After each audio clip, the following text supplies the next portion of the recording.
Welcome to the Terrible Take, a mini podcast telling Steelers Nation what's on our mind. I'm Alex Kozora. This will be my final Terrible Take before Thursday's round one of the NFL Draft. My last chance to speak my piece before the Steelers make the 20th pick. That is, if they stay at that spot.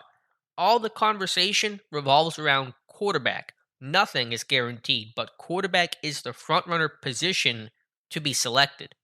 So, what will happen? I don't know, and that's good and healthy to say out loud. Here's what I think could happen.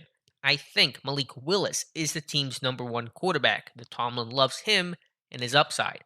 Right or wrong, Willis feels like their dude. Could he fall to 20? Sure, that's possible. But I don't think Pittsburgh waits and finds out. They don't trade up often, but they also don't sit on their hands when they really love a guy. This is a team who traded up for Devin Bush to replace Ryan Shazier. They certainly would be willing to trade up for Malik Willis to replace Ben Roethlisberger, and a potential trade could look similar. In 19, they moved up 10 spots from 20 to 10 with the Broncos, giving up that year's second-round pick and a 2020 third for Bush.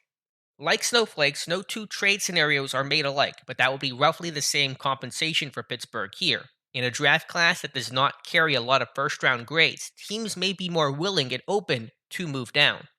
So, where could Pittsburgh move up to? Something in the top 10 is possible. Number 5 or number 7 with the Giants, and heck, I suppose even number 6 is on the table if the Panthers want to move back. They've gotten calls and add to their limited draft capital and still add a quarterback at number 20. That scenario is complex, but I think it's on the table.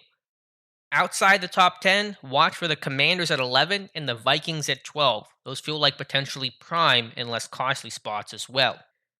I didn't ultimately mock Willis or predict a trade in my final Steelers mock draft, but that scenario can't be discounted to the point where I not only wouldn't be surprised if it happened, I'm sort of expecting it. Enjoy the draft, everybody. Be sure to follow us at SteelersDepot.com and check out episodes of The Terrible Take every day at 5 p.m. Eastern Time. And check out The Terrible Podcast, myself and Dave Bryan, every Monday, Wednesday, and Friday.